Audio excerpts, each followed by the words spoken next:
badadee rakkatiin waan sinimneef ofumaan dhiphatini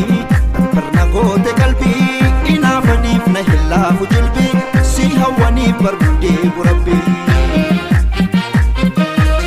cabbii gurraachan qabu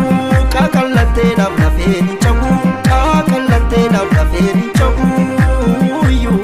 atis gurraachessanii miidhama koonatti leellisanii du'a lubbuuti sinii su'anii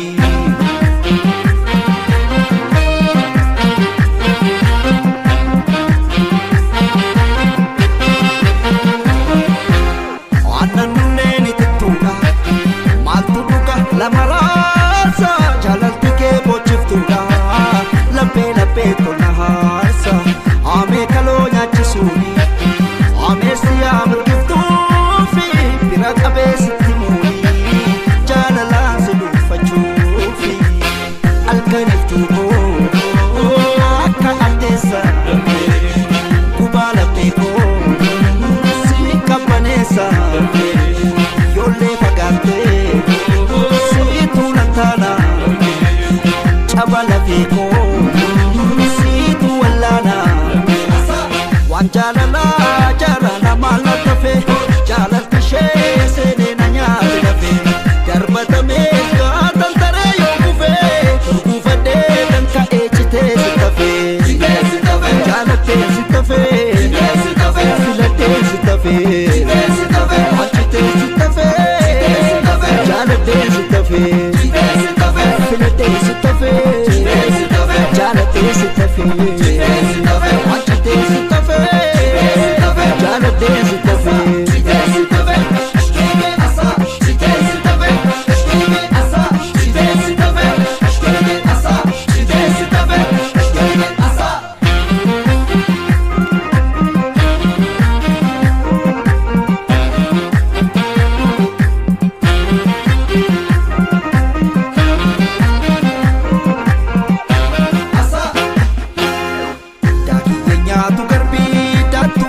badadee rakkatiin waan sinimneef ofumaan dhiphatini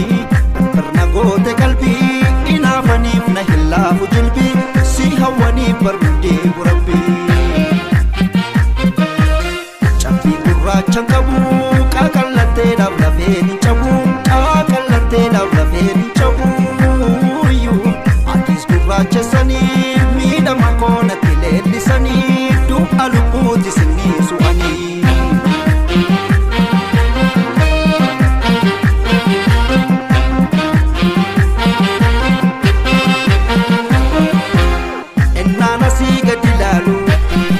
chagoda margahamu kampota buke hinole galme korra sumawamu wanti sitafe jirare le mana amni sororo kanidinya ne jirare damma makaya jororo ite baritu asumawama morma tutula akakudama daka galana Kottuna basi yada diego wan jalala jarana mala tafe jalal kishe sene nanya tafe garbatame